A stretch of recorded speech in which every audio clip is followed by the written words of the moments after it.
as well as of the development of the world, since it was then taken in the colonies, in the European colonies, and ideas of the French Revolution were then taken over. And then, of course, then later on, it was the Industrial Revolution, the steam engine, what was driving force, which you can produce manufacturing goods in an astonishing way, and can amass wealth and material goods.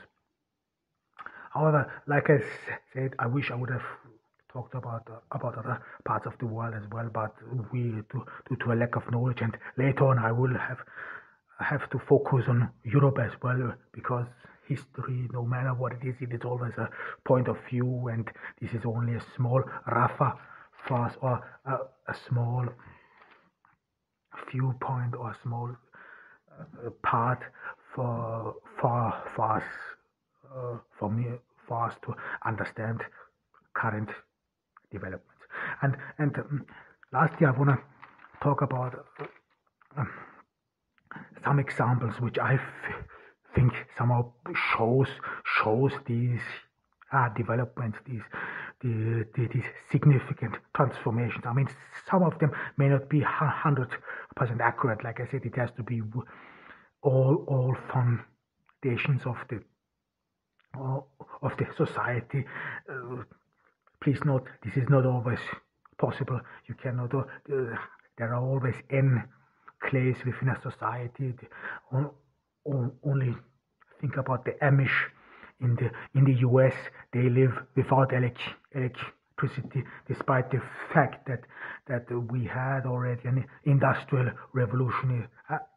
Despite all around them, everyone has electricity. I mean, of course, there are people who willingly resist development, as well as people who unwillingly resist. I mean, if you live somewhere in an area where you do not have access or much access to information, of course, you may know one thing or another, of course, and that's why it is not always the case. And second of all is, of course,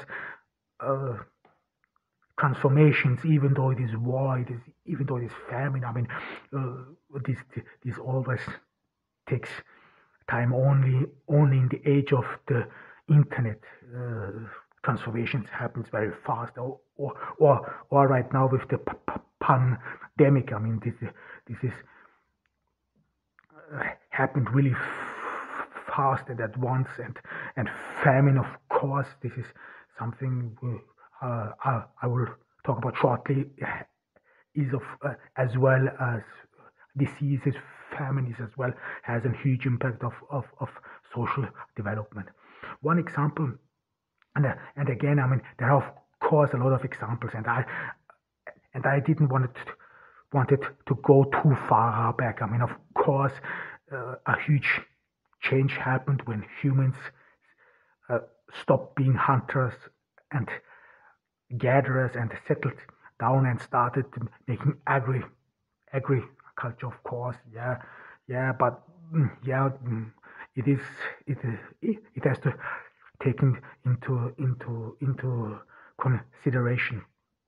But for us, interesting thing is always as well as politics, empires, and this is the reason, at least for me, this is the reason why I started in the antiquity, in the Greek antiquity, because of the simple reason there are just enough documents, and you only have to sit in a library, read, or you can listen to audio books and podcasts. They are very interesting stuff, and you can learn a lot from the Greek and antiquity. However, one great transformation I saw that was the fall of the Persian Empire by the hands of the Macedonians, by Alexander the Great. This was not only a conquest of a very hostile state, but this was rather, as well as it initiated the end of the city-states in Greek, as well as it it had the effect that Hellenism was spread through the Middle East.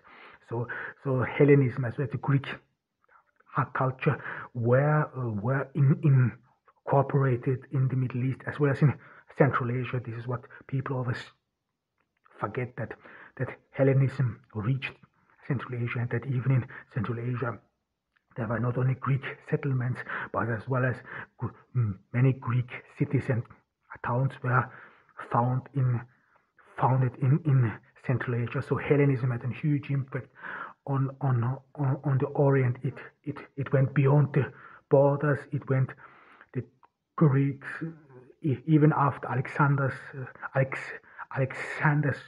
death and the crumble of his empire, or the fast dissolvement of his empire, still the Greek were dominating in these areas. Think of Egypt. The Greeks are pretty much where the elite is. For example, Cleopatra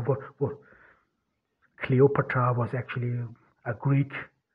So Hellenism had a huge impact to the world, and this was back then the known world. The second thing I chose is the rise and fall of the Roman Empire. There is, of course, a lot of literature about the Roman Empire, and I don't want to go too much in detail, but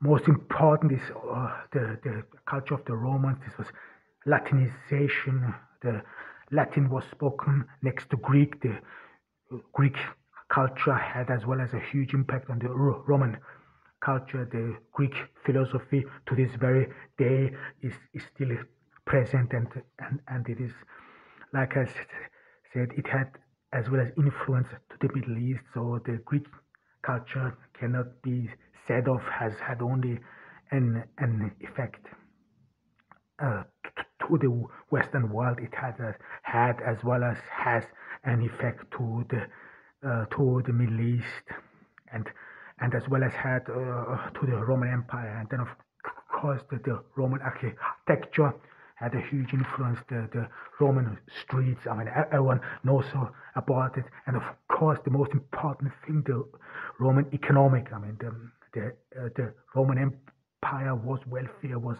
better equipped, structured, and it encompassed the whole Mediterranean. And later on, when the empire collapsed, this was actually then another huge change, because then this pretty much dissolved the economies. This pretty much changed the entire culture significantly, so that people then went, so that the urbanization, the Romans, they drove forward of the urbanization. There was already, Rome had back then already about 1 million inhabitants, but then when the empire crumbled, people went back to living in provinces. The economy was not as advanced as before, and it would take another more, and it would take to the founding of the European Union, when Europe would come together again. And I talked about diseases and plagues. One important plague was in Europe, the plague in the Middle Ages. You could maybe one doesn't see the immediate effect of the plague, but plague or before the plague in the Middle Ages, plague had a huge impact of the in the Roman Empire, as well as in the Middle Ages. And the plague indirectly, one could argue, had indirectly an effect to the creation of the of the Magna Carta, because of the high death tolls.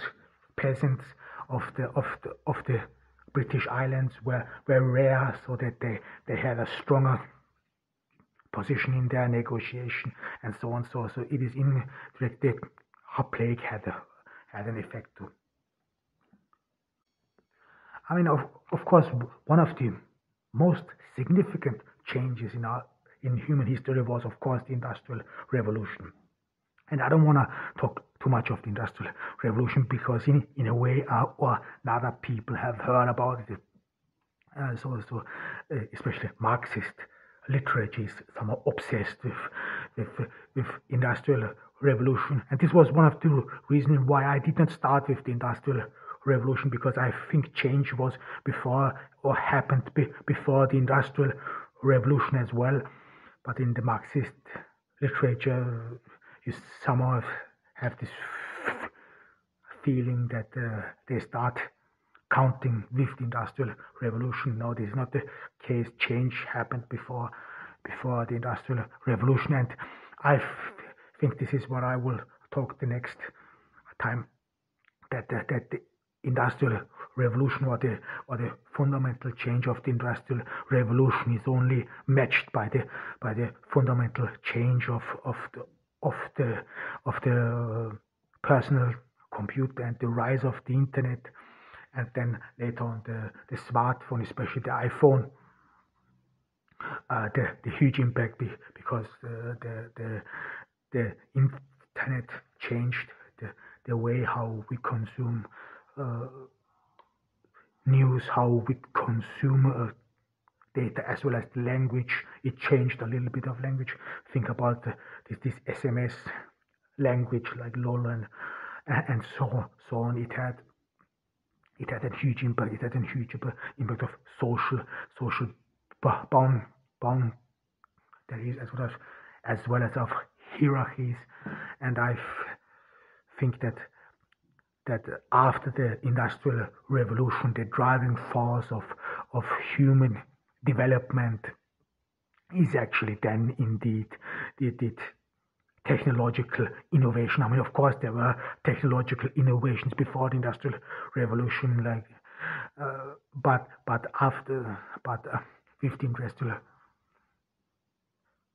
with the Industrial Revolution, then technological inventions do not happen by chance anymore. It is rather predictable that there is always new invention. There's always something new, and this is then the continuous driving force of human history and human development.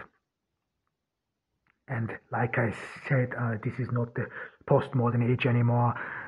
We do not have a name for this age we are living in, because this is not what people used to do. This is rather names which are given later on. This is names for special ages are being given to later on. However, this was it. I mean, this was a very short cut. I think it was important for me to continue, especially the next time when I talk about, in a very short way, the difference between millennials and baby boomers, and the impact, the cultural impact of for millennials, what happened. I mean, after the fall of the Soviet Union, the rise of the internet, the rise of Facebook, social media, and so on. So thank you for listening to me. Thank you from Turkey. I'm in Turkey, Ordu. I hope you are all doing fine. I hope that you come, that we will get through the pandemic, and I wish you health and all the best. Bye.